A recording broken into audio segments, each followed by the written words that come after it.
রংপুরে একটি LPG gas স্টেশনে ভয়াবহ বিস্ফোরণের ঘটনা ঘটেছে। এতে এখন পর্যন্ত একজনের মৃত্যুর খবর পাওয়া গেছে। আহত হয়েছেন অন্তত ২০ জন। শনিবার দুপুরে নগরীর ব্যস্ততম সিও বাজার এলাকায় LPG auto gas and conversion সেন্টারে এই দুর্ঘটনা ঘটে।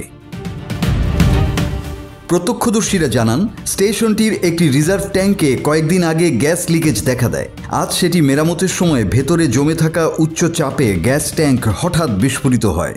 বিস্ফোরণের তীব্রতায় পাম্পের কাউন্টার, পাম্পে দাঁড়িয়ে থাকা ১৩টি মাইক্রোবাস ও অ্যাম্বুলেন্স এবং নিকটস্থ কয়েকটি দোকান ও বসতবাড়ি ব্যাপকভাবে ক্ষতিগ্রস্ত হয়। এ সময় প্রধান সড়ক দিয়ে চলাচলরত একটি যাত্রীবাহী বাসও বিস্ফোরণে ব্যাপকভাবে ক্ষতিগ্রস্ত হওয়ায় ঘটনাস্থলের আশপাশে আতঙ্ক ছড়িয়ে পড়ে।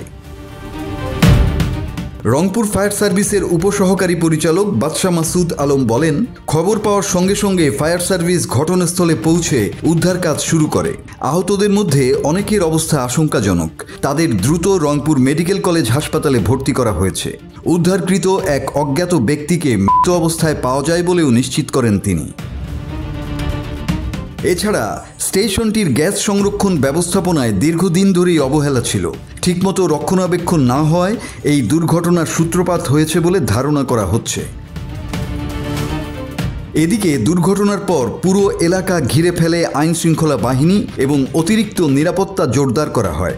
ঘটনার পর এলাকায় যান চলাচল সাময়িক বন্ধ রাখা হয় এবং সাধারণ জনগণকে নিরাপদ দূরত্বে সরে যাওয়ার অনুরোধ জানানো হয়। গ্যাস স্টেশনের লাইসেন্স, নিরাপত্তা ব্যবস্থা ও রক্ষণাবেক্ষণ নীতিমালা পর্যালোচনা করে যথাযথ ব্যবস্থা নেওয়ার আশ্বাস দিয়েছেন রংপুর সিটি কর্পোরেশনের এক কর্মকর্তা।